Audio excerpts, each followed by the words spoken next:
प्रथम शैलपुत्री च द्वितीय ब्रह्मचारिणी तृतीय चंद्रघंटेति कुष्मांडे चतुर्थकं पंचम स्कंदमातेति षष्ठं कात्यायनी च सप्तम कालरात्रि अष्टम महागौरी नवम सिद्धरात्रि च नौ दुर्गा देवी नमो नमः। नमस्कार मित्रों, मैं चंद्रभान उपाध्याय आपका अपने इस यूट्यूब चैनल पर स्वागत करता हूं और आपका हार्दिक अभिनंदन करता हूं। मित्रों, शारदीय नवरात्र शुरू हो गया है। आज प्रतिपदा है, पहला दिन है, तो मैं आप सबको पहले शारदीय नवरात्र की हार्दिक बधाई देता हूं और शुभकामनाएं। माँ दुर्गा हम सभी पर अपनी कृपा दृष्टि बनाए रखें, हमें सुख संपत्ति दें और हमारे दुख और दरिद्रता को दूर करें। मित्रों, नवरात्रि शब्द का जो शाब्दिक अर्थ है वह संस्कृत शब्द है। नवरात्रि मतलब होता है 9 दिन, 9 रात्र और 1 दिन, 10 दिन। 9 दिनों तक हम माँ दुर्गा के 9 स्वरूप का जो है दर्शन करते हैं, उनका मनन करते हैं, उनका भजन करते हैं और 10वें दिन संकल्प के साथ उसकी पूर्णाहुति करते हैं या उसे हम दशहरा के रूप में मनाते हैं। तो आपके यहाँ भी ऐसा प्रचलन होगा। 9 दिन हम माँ दुर्गा का पूजन करते हैं और 10वें दिन दशहरा के रूप में मनाते हैं। प्रत्येक साल में 2 बार नवरात्रि आता है, एक चैत का नवरात्र और दूसरा कुआर का नवरात्र। हिंदी तिथि के अनुसार प्रथम मास यानी चैत मास के प्रतिपदा यानी पहले दिन से 9वें दिन तक हम जो मनाते हैं उसे चैत का नवरात्र कहते हैं। और ठीक 6 मास बाद कुआर के प्रतिपदा शुक्ल पक्ष में पहले दिन से लेकर के 9वें दिन तक जो हम नवरात्र मनाते हैं उसे हम शारदीय नवरात्र कहते हैं। दोनों का अपना अलग अलग महत्व है मित्रों। शारदीय नवरात्र जो है सिद्धि और साधना की दृष्टि से बड़ा ही अत्यंत महत्वपूर्ण माना गया है। इस शारदीय नवरात्र में जो है आध्यात्मिक, मानसिक शक्ति संचय, व्रत, नियम, यज्ञ सभी के लिए जो साधक हैं वो अपना अपना साधना इस शारदीय नवरात्र में पूरा करते हैं। उन्हें अभीष्ट फल की प्राप्ति होती है शारदीय नवरात्र में, उनके जो भी अपना तप करते हैं उसके फलस्वरूप। इसलिए शारदीय नवरात्र को बड़ा ही विशेष माना गया है। शक्ति की उपासना आदिकाल से चली आ रही है। श्रीमद् देवी भागवत महापुराण के अंतर्गत देवासुर संग्राम का विवरण अगर हम देखें तो उस समय भी दुर्गा देवी की उत्पत्ति के रूप में उल्लेखित है। संपूर्ण देवताओं के शक्ति का जो समुच्चय, जो आसुरी शक्ति से लड़ने के लिए, बचाने के लिए शक्तियों का समन्वय किया गया था, वही दुर्गा देवी उपासना के रूप में चली आ रही है।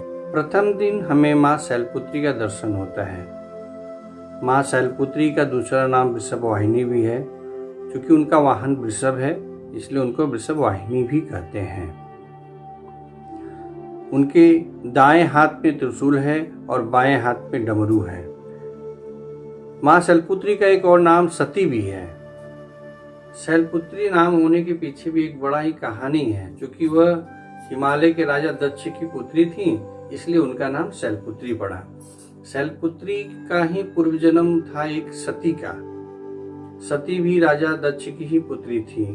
उसके पीछे एक छोटी सी कहानी है जो मैं यहाँ पे आपको बताना चाहता हूँ और बड़ी ही अच्छी कहानी है। आप लोग सुने और पूरा वीडियो देखें तब आपको इसका आनंद मिलेगा। वीडियो देखने के बाद लाइक करें, सब्सक्राइब करें और अच्छा लगे तो आप कमेंट भी करें और मेरे कुछ सुधार के लिए भी अपना जो है बहुमूल्य कमेंट मुझे बताएं। सती जो है राजा दक्ष की पुत्री थी।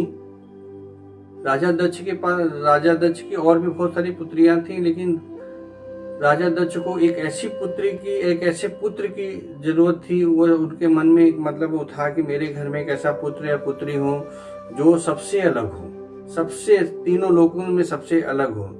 ऐसा सोच करके राजा दक्ष तपस्या करने के लिए चले गए। तपस्या करते करते कई साल, मतलब हजारों लाखों साल बीत गए उस समय के अनुसार जो है। तब देवी आराध्या प्रकट हुई। जब देवी आराध्या प्रकट हुई तो उन्होंने बोला कि दक्ष आंखें खोलो और अपने मन का विचार बताओ, तुम किस लिए तपस्या कर रहे हो। राजा दक्ष ने आंखें खोली और बोले कि माँ, मुझे एक ऐसे पुत्र पुत्री की जरूरत है जो सबसे तीनों लोकों में सबसे अलग हो, जिसका कार्य तीनों लोकों में सबसे अलग हो। तो माँ आराध्या बोली कि अच्छा ठीक है, अगले जन्म में जो है मैं ही पुत्री के रूप में तुम्हारे घर में जन्म लूंगी। ऐसा बोल करके वहां से अंतर ध्यान हो गई। तो राजा दक्ष को बड़ा अच्छा लगा, बड़ा अच्छा महसूस हुआ, चलो देवी हमारे घर में आएंगी। तो राजा दक्ष के यहाँ जो है जो उनकी अगली लड़की पैदा हुई वो थी सती जी। सती जैसे जैसे बड़ी होती गई, उनके बचपन का कार्य क्रियाकलाप को देख करके सभी राजा दक्ष आश्चर्य में पड़ जाते थे। इतनी छोटी सी लड़की है, ऐसे ऐसे कार्य करती है जो तीनों लोकों में बिल्कुल अलग हो। ऐसे देखते देखते देखते देखते सती जो है बड़ी होने लगी और विवाह की योग्य हो गई। जब विवाह की योग्य हो गई तो राजा दक्ष को विचार आने लगा कि अब इनका विवाह कर देना चाहिए, क्योंकि जो सती थी वो बचपन से बड़ी होनहार थी, उनके सारे कार्य क्रियाकलाप बड़े अलग प्रकार के थे। तो राजा दक्ष ने सोचा कि मेरी लड़की ऐसी है तो मेरा जो दामाद भी ऐसा ही होना चाहिए। ऐसा विचार कर तीनों लोग में देखने लगे, लेकिन उन्हें कोई दिमाग समझ में नहीं आ रहा था कि हम किससे इनका विवाह करें। ऐसा सोचते सोचते वो अपने पिताजी के पास गए। उनके पिताजी ब्रह्मा जी के पास गए और उन्होंने अपने मन की बात बताई। राजा दक्ष की बातें सुनकर के ब्रह्मा जी ने बोला कि जो तुम्हारी पुत्री सती है वो आदि शक्ति है, आदि स्वरूपा है। जैसा कि तुम्हें पहले ही ज्ञान है कि देवी आराध्या तुम्हारे घर में सती के रूप में पैदा हुई हैं, तो आदि शक्ति हैं, अतः इनका विवाह भी किसी आदि पुरुष से होना चाहिए। ऐसा सोच करके ब्रह्मा जी ने बोला कि महादेव ही सबसे उपयुक्त हैं, क्योंकि वो आदि पुरुष हैं, अतः सती का विवाह उनके साथ ही होना चाहिए। ब्रह्मा जी के वचन को सुनकर राजा दक्ष बहुत प्रसन्न हुए और अपनी पुत्री सती का विवाह उन्होंने भगवान शंकर के साथ यानी आदि पुरुष के साथ कर दिया। और विवाह के उपरांत जो सती थी, उनकी बेटी सती थी, वह कैलाश पे जा गई और वहीं पे रहने लगी। पता नहीं क्यों किन्हीं कारणों बस जो राजा दक्ष थे वह ना भगवान शंकर से थोड़ा नाराज रहने लगे। वो उनसे उनके मन में ईर्ष्या सी आ गई भगवान भोलेनाथ के प्रति, पता नहीं क्यों ऐसा हुआ। तो एक बार एक कथा आती है कि एक बार क्या है, राजा दक्ष ने यज्ञ किया। यज्ञ के दौरान उन्होंने सभी देवत्री को, उस समय के जो सभी देवी देवताओं को, यक्ष गंधर्व जो भी थे उन सबको अपने यहाँ यज्ञ में बुलाया, लेकिन भगवान भोलेनाथ को नहीं बुलाया उन्होंने। परंतु यह समाचार जो है देवी सती के पास चली गई थी। नारद जी के द्वारा जो है बात उनको पता लग गई थी कि मेरे पिता जो दक्ष जो है कोई यज्ञ कर रहे हैं। तो उन्होंने अपने पति शंकर जी से बोला कि भाई हमें भी चलना चाहिए, हमारे पिताजी यज्ञ कर रहे हैं। तो शंकर जी ने माँ पार्वती से बोला कि देखो भाई, आप ऐसे तो अपने नैहर पीहर में चली जाओ, लेकिन जब कोई किसी प्रकार का कोई कार्यक्रम हो तो उसमें बिना बुलाए नहीं जाना चाहिए। मांगलिक कार्यक्रम हो तो हमें बिना बुलाए नहीं जाना चाहिए। लेकिन सती जो है अपने जिद पे अड़ी थी कि नहीं मुझे पीहर जाना है, मुझे पीहर जाना है। वो बार बार जो है उनको प्रेषित कर रही थी, बार बार उनको बोल रहे थे भगवान शंकर को, नहीं मुझे चलना है, मुझे चलना है, मुझे जाना है। तो बार बार के आने से, बार बार के बोलने से भगवान भोलेनाथ बोले अच्छा ठीक है भाई, आपको जाना है तो ठीक है, आपका पीहर, आप जाइए। उन्होंने मुझे नहीं बुलाया है, लेकिन मैं अभी नहीं जाऊंगा। तो जो देवी सती थी माँ पार्वती जो है तैयार हो गई, जाने के लिए तैयार हो गई। तो भगवान भोलेनाथ ने उनके साथ अपना उनका एक जो शिष्य था वीरभद्र को उनके साथ लगा दे कि भाई आप जाओ, माता जी के साथ जाओ इनके, और इनको वहाँ घुमा फिरा करके लेके चले आना। वीरभद्र और माँ पार्वती जो है राजा दक्ष के दरवाजे पे पहुंची। वहां गई तो देखा कोई उनसे ढंग से बात नहीं कर रहा, कोई प्रेम से उनसे मिल नहीं रहा। स्वयं उनके पिता राजा दक्ष भी उनसे ठीक से बात नहीं कर रहे हैं। फिर भी इन सबको वह नकार करके अपना इधर उधर घूमती रही, देखती रही। फिर जहाँ यज्ञ हो रहा था वहां पे गई तो वहां पे देखा कि बहुत सारे राजा महाराजा, यक्ष गंधर्व, अनेक जगहों से आए हुए सभी लोग बैठे हुए, सबका स्थान है। ब्रह्मा जी बैठे हैं, विष्णु जी बैठे हैं, और जो भी है राजा इंद्र बैठे हैं, और सूर्य चंद्रमा वरुण आदि सभी लोग बैठे हुए, सबका स्थान है। लेकिन भोलेनाथ का स्थान कहीं नहीं दिखा। उनको बड़ा कष्ट हुआ कि अरे हमारे प्रभु का स्थान कहीं है ही नहीं इसमें। तो उनको बहुत उनके आत्मा में बहुत कष्ट हुआ, तो अपने पिता के पास गए और बोले आपने सबका स्थान दिया लेकिन हमारे पति का स्थान नहीं दिया, आपने मुझे कहीं दिखाई नहीं दिया। तो उनके पिताजी ने बड़े मतलब स्वर में बोला कि मैं तुम्हारे पति को कोई देवता थोड़े समझता हूँ, वो तो पर्वतों पे रहने वाला नंगा आदमी है, जिसे पहनने ओढ़ने का शौक नहीं, जिसे खाने पीने का पता नहीं, नरमुंड गले में लटकाए रहता है, सांपों को गले में लटकाए रहता है, बिच्छुओं को कानों में लपेटे रहता है, भभूत को शरीर पर लगाए रहता है, वह कोई राजा थोड़े है, वो तो भिखारी के समान है। ऐसा बोल करके उन्होंने जो है और 2-4 बातें बोली और बोल करके वो चले गए वहां से। ऐसा सुन करके सती को बड़ा अपमानित महसूस हुआ, वो अपमान करने लगी। हमारे हिंदू के परंपराओं के अनुसार पति की अवहेलना कोई करे तो पत्नी को बिल्कुल बर्दाश्त नहीं होता है। उन्होंने सोचा कि अब तो मेरा जीना व्यर्थ है यहाँ पे। उन्होंने सभी देवी देवताओं को भी बोला जो वहाँ उपस्थित सभी लोग, आप लोग भगवान भोलेनाथ का अपमान ऐसे सुन रहे हैं, यह ठीक नहीं है। वो त्रिभुवनधारी हैं, आप उनके बारे में जानते हैं और आप सभी लोग ऐसे मौन बैठे हुए हैं, यह ठीक नहीं है। ऐसा विचार करते हुए और बोलते हुए वो जो यज्ञ कुंड की अग्नि थी वो उस अग्नि कुंड में कूद गई और जल गई।